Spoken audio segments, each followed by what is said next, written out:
Yeah. Now, with this whole coronavirus age, how have you been able to adapt and stay afloat, right? Because a lot of businesses are shutting down. It's the last straw for them already. Yeah.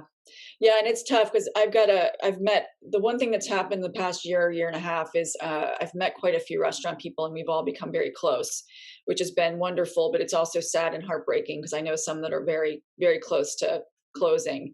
Yeah. We did have to Chin Chin is a fine dining restaurant, meaning like the food is more Instagram friendly. It's for like date night or more special occasions. And that food, that type of food does not travel well for a to go or delivery type format. So we made the decision to close that down for now because not being able to serve at tables is just not how that food works. Mm. Centinove, on the other hand, has been killing it. So when we were able to serve, we were fortunate that we had just built some outside dining, and we were able to use that up until a few weeks ago when the shelter in place was reenacted. And with the outside dining through the summertime, we did great.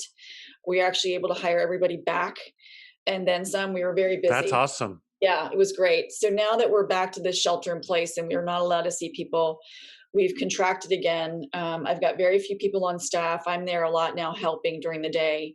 And we're only doing to go and delivery. And our philosophy, my husband and I's philosophy, is as long as we're breaking even and we can keep our salaried people employed, they might be working a little extra than they like, but they're in it with us, and that's not a problem. And then we have a few other part-time employees that we're able to keep staffed.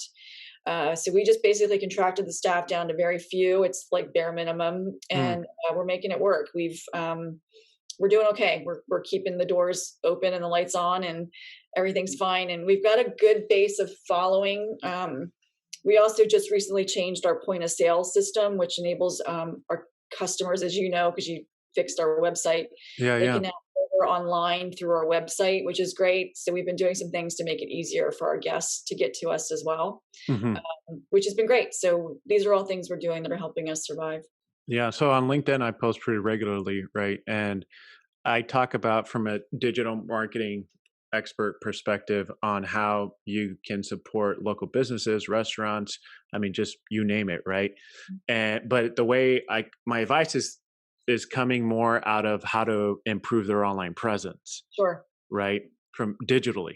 Right. And but I've never really asked you from the exact restaurant owner what would help, restaurants during this difficult time. Because sometimes I read a lot of things on LinkedIn where it says, go do this, go get pickup order from them. But then I hear other people on LinkedIn that says, that's not going to save the business is one takeout order. And I'm Uh, like, huh, I think what that person is being maybe a little short-sighted. I think if a lot of people go and do takeout or pick up, I think that's wonderful. That's how you should support businesses is by, if you have a budget that allows you to eat out, I don't know, pick it however frequently you can during a week or a month, then do that. I would say that if you have the option to pick up or have it delivered, I would pick it up because the delivery services do charge a fee to the business. Those fees have, in fact, just recently been capped. So they used to charge upwards of 30%, which, if you can imagine, we're taking a haircut 30% off of every dang, food delivery, that's a right? lot. So I think it's just the county of Santa Clara has required that all food delivery, it's down to 15%, which is much more palatable. But if you have the option, still, I would go get the food. The other thing you Right. can do is get gift cards. Anything you can do, it's around cash flow, right? So the businesses rely on cash flow. So anytime you give them cash for goods, that helps them. So there's nothing wrong with a single pickup once a month or something. That absolutely would help a business. And I know lots of businesses that would welcome that. And if a group of folks consistently do that and spread the love around town, which I think you've been doing. I remember you and I talked about this, and Oh yeah. other I've got other, I go to other restaurants in town and make sure I order food from them and pick it up, and they do the same. And we've got a pretty decent, we're building it, social media following. And so we talk to them a lot about, coming to see us and reminding them that we're there. And we get a lot Yeah. of great feedback on that. So